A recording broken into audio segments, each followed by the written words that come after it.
Hi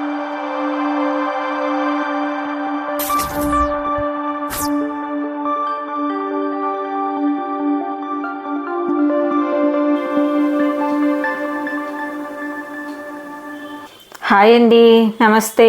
నేను శ్రీలత. అందరూ బాగున్నారా?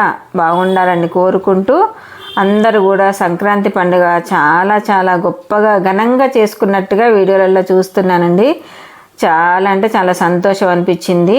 మేము కూడా పర్లేదండి, బాగానే చేసుకున్నాము. అలాగే ఈరోజు నేను ఆకుకూరలు హార్వెస్ట్ చేస్తున్నానండి. అయితే నేను ప్రతి వీడియోలో హార్వెస్ట్ ఎందుకు చూపిస్తున్నానంటే, మనకు ఇప్పుడు మనల్ని చూసి ఇంకొక ఇద్దరు ముగ్గురు అలా గార్డెనింగ్ చేసుకోవాలి, 4 కుండీలలో పెట్టుకోవాలి అంటే మన వీడియోల వల్ల వాళ్ళకి కొంచెం ఇంట్రెస్ట్ కలగాలి అన్న విధంగా నేను ఇంత ఊరించుకుంటూ చెప్తున్నానండి. అంతే కదా, ఇప్పుడు మనం బాగుండాలి, మన చుట్టూ ఉన్న వాళ్ళందరూ బాగుండాలి, మన కాన్సెప్ట్ అదే కదా. అందుకనే గార్డెనింగ్ అనేది ఇంట్రెస్ట్ లేని వాళ్ళకు కూడా మనలాంటి వీడియోలు చూసి ఇంట్రెస్ట్ కలగాలి అన్న ఒక చిన్న తాపత్రయం అండి నాది.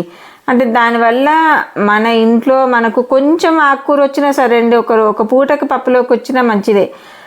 మన ఇంట్లో పండిన ఆకుకూర పప్పు తిన్న తర్వాత బయట ఆకుకూరలు మనం కొనలేము, ఆ పప్పు తినలేము. అంటే ఇన్ని రోజులు తినలేదా అంటే తిన్నాము, కానీ ఆ రుచి అనేది చాలా అంటే చాలా డిఫరెంట్గా ఉంటుందండి.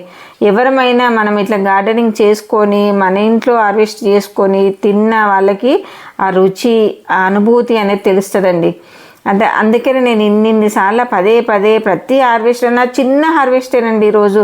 కానీ ఎందుకు చూపిస్తున్నానంటే ఇట్లా ఎవరికన్నా ఇంట్రెస్ట్ కలుగుతుంది, శ్రద్ధ కలిగి 4 కుండీలు అలా బాల్కనీ ఏరియాలన్నా పెట్టుకుంటారు అన్న ఉద్దేశంలోనండి.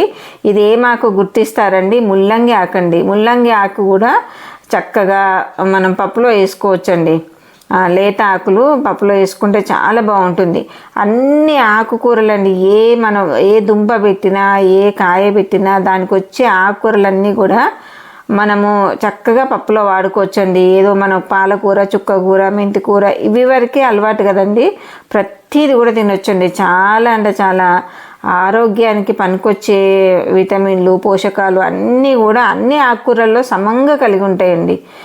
ఒక పాలకూరనే కాదు, ఒక ఇదనే కాదు. ఇది చివరిది ఏమోనండి, ఆవాలాకండి. ఆవాలాకు పప్పులో వేస్తే సూపర్ అండి.